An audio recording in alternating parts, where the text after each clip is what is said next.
During the cell cycle, the purpose of mitosis and meiosis are similar yet very different. They both are necessary to support life, and they both produce diploid cells in the first division. Mitosis produces 2 diploid cells, while meiosis produces 4 haploid cells. The purpose of mitosis is to produce new body cells while not allowing for genetic variation. However, meiosis allows genetic variation through multiple processes. The importance of mitosis is it's the process in which a eukaryotic cell divides the cell's chromosomes into 2 identical sets in 2 daughter nuclei. Mitosis is important for the continuation of the chromosomal set. Each cell formed receives chromosomes that are alike in composition and equal in number to the chromosomes of the parent cell. Interphase is divided into 3 phases: G1, the first gap, S, synthesis, and G2, the second gap. During all 3 phases, the cell grows by producing proteins and cytoplasmic organelles. At the beginning of prophase, chromatin condenses together into a chromosome. Since the genetic material has already been duplicated earlier in S phase, the replicated chromosomes have 2 sister chromatids bound together at the centromere. Close to the nucleus are structures called centrosomes, which are made of a pair of centrioles.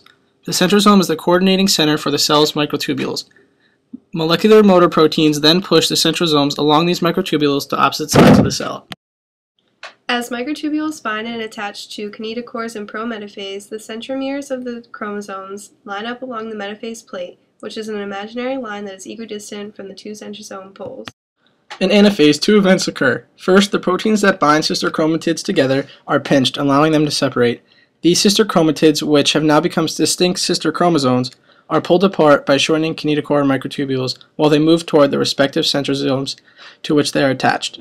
Next, the non-kinetochore microtubules elongate, pushing the centrosomes and the set of chromosomes to which they are attached apart to opposite ends of the cell. These 2 stages are sometimes called early and late anaphase. Early anaphase is usually defined as the separation of the sister chromatids, while late anaphase is the elongation of the microtubules and the chromosomes being pulled farther apart. At the end of anaphase, the cell has accomplished in separating identical copies of the genetic material into 2 distinct populations. During telophase, the non-kinetochore microtubules continue to lengthen, elongating the cell even more. Corresponding sister chromosomes attach at opposite ends of the cell. A new nuclear envelope using fragments of the parent cell's nuclear membrane forms around each set of separated sister chromosomes. Both sets of chromosomes, now surrounded by new nuclei, unfold back into chromatin. Mitosis is complete, but cell division is not yet complete. Cytokinesis is a process necessary for completing cell division. In animal cells, a pinched ring develops where the metaphase plate used to be, pinching off the separated nuclei. Each daughter cell has a complete copy of the genome of its parent cell. The end of cytokinesis marks the end of the M phase. Each cell form receives chromosomes that are like in composition and equal in number to the chromosomes of the parent cell. Meiosis is important because it produces sex cells, which are key in the reproduction of multicellular organisms. Each new cell contains half the number of chromosomes of its original parent cell. Unlike mitosis, meiosis goes through 2 cell divisions. Meiosis I separates homologous chromosomes, producing 2 haploid cells. Haploid cells made up of 1 unique set of genetic information containing only 1 chromosome of each type from the organism. In prophase 1, chromosomes begin to condense and exchange DNA between homologous chromosomes. The spindles begin to form and the centrosomes move away from each other as they do in mitosis. Kinetochores then begin to move the homologous pairs towards the metaphase plate. In metaphase I, the homologous pairs of chromosomes align along the equatorial plane of the cell. In anaphase 1, the homologs separate and they move toward the opposite poles. Each half of the cell has a complete haploid set of replicated chromosomes, and each chromosome still contains a pair of sister chromatids. Telophase I often occurs simultaneously with cytokinesis.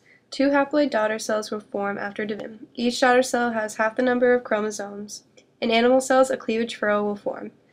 During meiosis II, the separation of sister chromatids occur, and during prophase II is when the spindle apparatus forms and the chromosomes begin to move toward the metaphase II plate. In metaphase II, the 2 sister chromatids are not genetically identical, and the kinetochores of each sister chromatid are attached to the microtubules extending from opposite poles. In anaphase II, the chromatids separate and migrate toward the opposite poles as single chromosomes. In telophase II and cytokinesis is when the cell splits and a nucleus forms in each cell. The meiotic process has divided 1 parent cell into 4 daughter cells. Each of the 4 daughter cells is genetically different from the others and from the parent cell. Through this presentation, we have discovered the differences and similarities between mitosis and meiosis and why these processes are important for life.